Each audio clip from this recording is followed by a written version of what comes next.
Hey guys, subscribe for daily content. And if you're shopping for gear, make sure you check out the description for the newest items at some of the very best online retailers. There's also links for some of the items that I personally recommend. Thanks!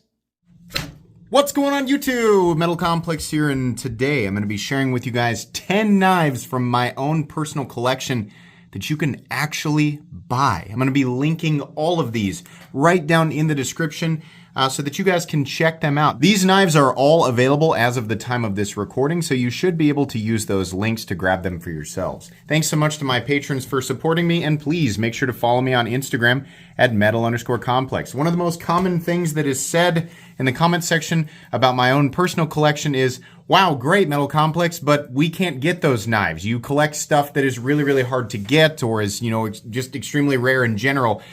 So, why are you showing us? And you know what? That's fair.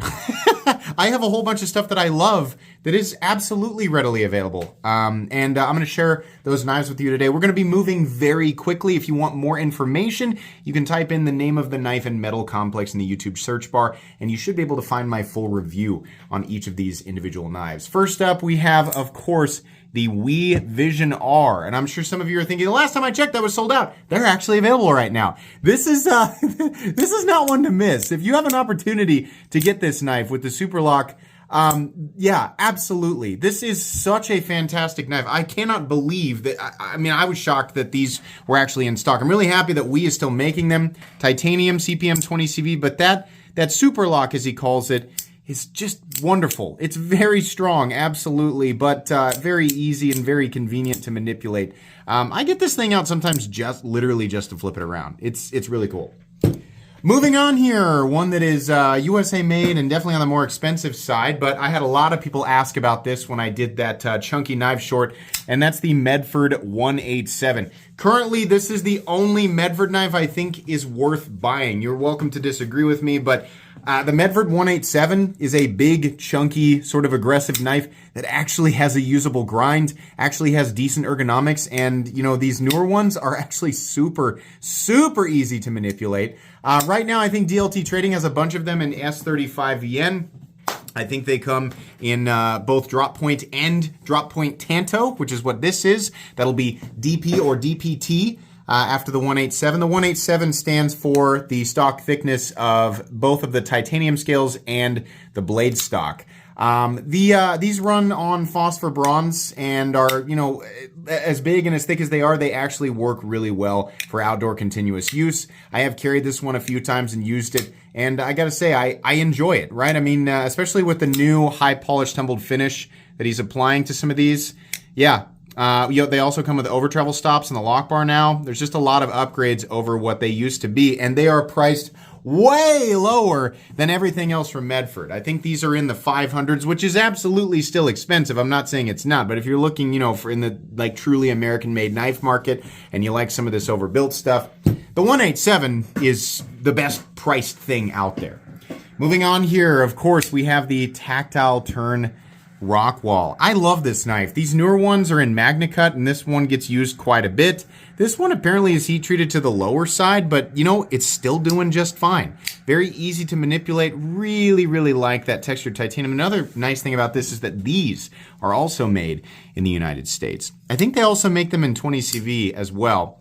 The only thing that's a little bit awkward is just, engaging with that inset liner lock, but it's not too bad, right? You just have kind of a narrow space right here. I do appreciate that it is a liner lock and not an exposed frame lock. This is a really nice knife. If you're looking for something that's very low profile, lightweight, and compact, but you still want a good amount of cutting edge, the Rockwall is awesome. And it's kind of my go-to for date nights and just like formal events, things like that, because it is fairly thin. And the only thing that you're going to see hanging out of your pocket is this pocket clip, which is, about as low profile as it gets. Those are about $300, by the way. Again, fully made in the United States. Show us something less expensive. Oh my gosh, Metal Complex, fine. How about the Sencut Crowley? Holy crap. I feel like this thing is very unsung. We have a lot of budget button lock knives now. The craze is here, right? And it's like Civivi and Sencut are competing with themselves, the same company, to create like the best one on the market, right? Now, CJRB has the Pyrite, which at the time might be sold out everywhere. But the Sencut Crowley is wonderful for those of you who are looking for a larger option. They have the Saxy, but honestly, I like the design of the Crowley a little bit better. It's got a longer blade. It's got a fully flat ground blade. It's tumbled D2, which I personally prefer over 9CR 18MOV, and it's almost stainless, right? Micarta scales, and this area in here that looks like it might be kind of uncomfortable actually feels a little bit better than the Saxy. The thumb studs are completely and totally out of the cutting path, so you have the button, you have the flipper tab, and you also have the thumb studs, which work perfectly. This knife comes in at, I think, about $45, making it absolutely one of the best budget button locks on the market. It's just a bit underrated right now. In fact, I think it's severely underrated. Pick this knife up. You won't regret it. Moving on here, this is one that everybody knows about, but just in case you don't, I'm going to let you know about it. This is, here recently, this is absolutely my most carried knife. I have brought this up many times. That's the Demko AD 20.5 in titanium and 3V. I actually need to do a little bit better job of cleaning it off. It's got a lot of goop on it, right? This is 3V. You will get a little bit, after a while, you will get a little bit of, patina on it. But oh my goodness, this thing is wonderful. You can get it in shark's foot. You can get it in drop point. They are expensive. You can get this in D2 and G10, or you can get it in 3V and G10, right? There's varying price points. But this titanium, especially the textured one, I love it. I know, it's, I have two of them. I love these knives. I can't say it enough, right? Every time I put something else in my pocket versus one of these guys, I find myself going, I like it, but I don't like it as much as the AD 20.5. This thing has just become like an extension of myself. I don't like leaving the house without my AD 20.5. I do have the Lynch clip on this guy. The standard clip it comes with looks like this. It's fine. I like the Lynch clip a little bit better. This thing is so perfect for day-to-day, like your heavy cutting tasks, your light cutting tasks. No problem. The Shark Claw can handle it, and it is ridiculously fidgety. It's so easy to deploy in every way that you could imagine.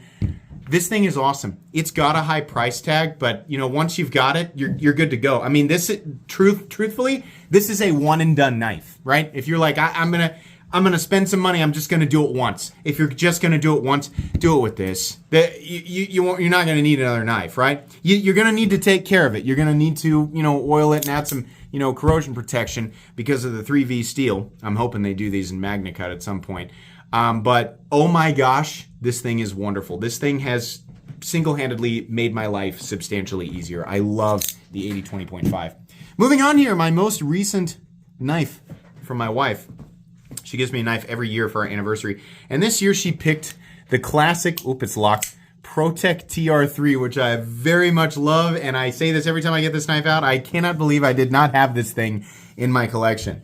If you are able to own and carry a side opening automatic knife where you live, and you're wondering, maybe you've tried the Boker Kalashnikov and you're like, great, but I want something nicer, right? Well, the answer, in my opinion, is to move up to ProTech. They make, in my opinion, the best side opening automatic knives in the world. They're, a USA company, and they definitely have the widest variety. You can't really go wrong with a ProTech, but if you're wondering which one should I start with, it's just a generically safe bet. Probably the TR3. You have a lot of options with this thing. It's going to be the right size for most people at about 8 inches. You got about 3.5 inches of blade, 154 cm steel, which is one of my very favorites of all time. The power on it is ridiculous. These things fire insanely hard, and the ergonomics are really, really good. Pocket clip is a little bit long, but I, truthfully can choke that down. You can see here, it's actually smoothed out. The texture pattern is not underneath the clip. ProTech TR3, it's the way to go. There's a lot of people that have this knife. Probably a lot of people who are watching this video. You probably already own this knife, right? I'm sure they'll be happy to tell you that they love it. Moving on here, this is a massively, massively unsung hero of the knife world, and I get asked about it every single time I show it, and I'm happy to say that it is available right now. This is the Reich. Where does it say? Yeah, there it is. Sorry. the 1902. This is a beautiful knife, and it is so ridiculously well made.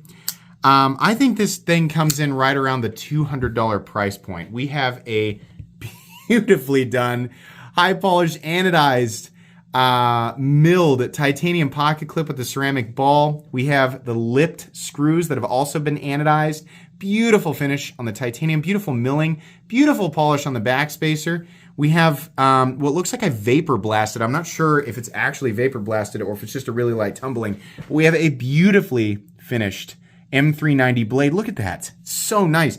Awesome fuller, right? Nice thin, fairly thin blade stock. Great, great action. Like just absolutely great. Very great ease of manipulation. This is such an amazing knife. And it's so funny. This knife was actually gifted to me. And had that not happened, I never would have known that this existed. This is such an amazing, I think these come in both red and blue. You can see here it's actually a blue shred carbon fiber. Look at this inlay work. Insane, right? I love this thing. Every time I get it out, I just marvel at it, right? And it's still sitting there, just being a knife, right? I just looked on Blade HQ. They got him sitting there. You will be so thoroughly blown away by this thing. This feels like something that was like an exclusive or a limited run, right? The moment you put your hands on this thing, you'll be like, how on earth are these things still available? This is an awesome knife around the $200 price point. Moving on here, a knife that you should all definitely be familiar with because I have been shouting this knife from the mountaintops for a while now, and that's the Miguron Vilona. This is a budget knife. Believe it or not, this thing comes in at about 50 bucks. We have 14C 28N steel. They have massively improved the factory edge since the first one that I had. You can deploy the knife with the fuller. It's a big knife. It's about 9 inches, right? We have G10, they sort of Coyote G10 and some nice polished steel liners here. Titanium pocket clip. Really, really nice. You can get it both in Coyote G10 and satin, which is a little harder to find. The one that is definitely available right now is the all black one, which is exactly the same thing, but it has a PVD coating. Yeah. This is one of the best budget knives on the market, and it's just, I have no idea. And I know, at some point they're going to bump the price. It's just what's going to happen. It seems like, people kept joking like, oh, great, the price was great until you reviewed it, and then they bumped the price up. And for a while I was like, yeah, sure. Do they do that? God, if they do, then buy this, like grab it for the $50 that it's at right now. I don't like the idea that these retailers and manufacturers will bump prices after I make a big deal out of something, but I don't know what to do. So if you have an opportunity to pick this up for around 50 bucks, do it because it's stupidly good. This thing is outshining knives that approach the $100 price point in this knife world right now, and I mean that. It's really great. All right, moving on here to something that is ridiculously expensive, but I did find it. I believe, at Knife Center for sale right now. And that's, of course, the Rockstead Higo 2. Is that the one that doesn't have a tip on it? Yes, it is. I accidentally broke the tip. It's not a long story, but it's a dumb story. This is the ZDP 189, mirror polished ZDP 189. A lot of people say, oh, I could never own a mirror polished blade because I'd scratch it immediately. Probably scratches so easily, right? No. This is super high Rockwell. Super high Rockwell. Let me get a piece of cardboard. A lot of people say, oh, well, the first time you cut a piece of cardboard, that's going to scratch it. Listen, if that's based on your experience with mirror polished blades, you have been using mirror polished blades that have super low Rockwell hardness. A piece of cardboard is absolutely not going to scratch this knife. That ZDP 189 is hardened to 68 Rockwell. It's not going to scratch. Now, can you snap the tip? Oh yeah, if you do dumb things with it like I did. If you try to stab this into a block of wood and then pry, yeah, that's the case with most knives, right? But the claim to fame here is not durability. That's where people kind of lose. They're like, you paid that much money for something that's not durable? The benefit here, the reason behind the composition is the insane edge retention. And it's not just ZDP 189, and it's not just the fact that it is hardened to 68. It's the fact that we have a convex zero edge that has been mirror polished. This thing will outclass, and I mean outclass, 99.9% of any other knives on the market because of the way that this blade is made. So yes, it is $1,500, and honestly, I think that's a bit high, but is it well deserving of a price tag over $1,000? Yes, I think somewhere around $1,200 to $1,250, right? Which you can get the titanium frame lock around that price point. This guy, and it's about an extra $250 for the titanium blue liner lock and the carbon fiber, right? That blade is incredible. This thing has never needed to be sharpened, and it is still hair-popping sharp. It is ridiculous. Don't be afraid of the mirror. Don't be afraid of the mirror polished edge. You know, if you mirror polish something that's really soft, it's coming in at like 56. Well, yeah, sure. But a mirror polished blade that's coming in at 68, it's gonna take quite a bit, right? I mean, if you sit around and cut rocks all day, then maybe. Most people don't do that with a pocket knife. But yeah, if you're one of the very few people that's willing to spend that much on a pocket knife, Rockstead Higo 2 is out there, definitely. And then last but certainly not least, this one's also available on Knife Center right now, and that is the Todd Begg War Junkie Citadel. Mine had some goof-ups that apparently are not common. I've talked to a lot of people who bought this knife, and only one other person had a slight issue with one of their inlays. So I must have just gotten a weird one. The rest of the knife, I have a couple of issues with the edges of the inlays, but the rest of the knife is beautiful. This is based on a multi-$1,000 custom, and I cannot believe that we are looking at a production version of this thing. This is a lot of titanium. We have titanium and carbon fiber with titanium liners, titanium clip, right? We have an M39, no, I'm sorry. This is actually an S35VN blade, which I prefer. I like S35VN more than the M390, but a super high satin finish on this thing. These are made by Artisan Cutlery, and that is the only reason that the price was able to come down to about $450. I'm gonna guess that these are limited, right? So if you're watching this 2 years in the future, right, or even 6 months in the future, and you're thinking, you said that these were available and they're not available, it's because you're watching it in the future, and the people who initially watched this video bought them. So for those of you who are watching it on the day that I uploaded it, this is not a knife that I expect will continue to be produced. If you're interested in this knife and you're a collector enthusiast, or you just want something big and crazy to carry around and use, yeah. The War Junkie Citadel at $450, honestly, versus what the US, like the true custom costs, which is, I don't even know now, a crazy amount. Yeah, this is easily the most impressive thing I've seen from Artisan Cutlery, and one of my favorite knives of 2022. Guys, that's gonna be pretty much it. I don't think I can fit everything on screen, but I'm certainly gonna try. Like I said, each one of these knives should be available at the time of this recording, and I will make sure that they are all linked right down in the description so that you guys can check them out if you want to, whether it be for yourself, or you're looking for a gift for a family member or a friend, or you just want to buy another knife because you're itchy, and I get it, we're all itchy.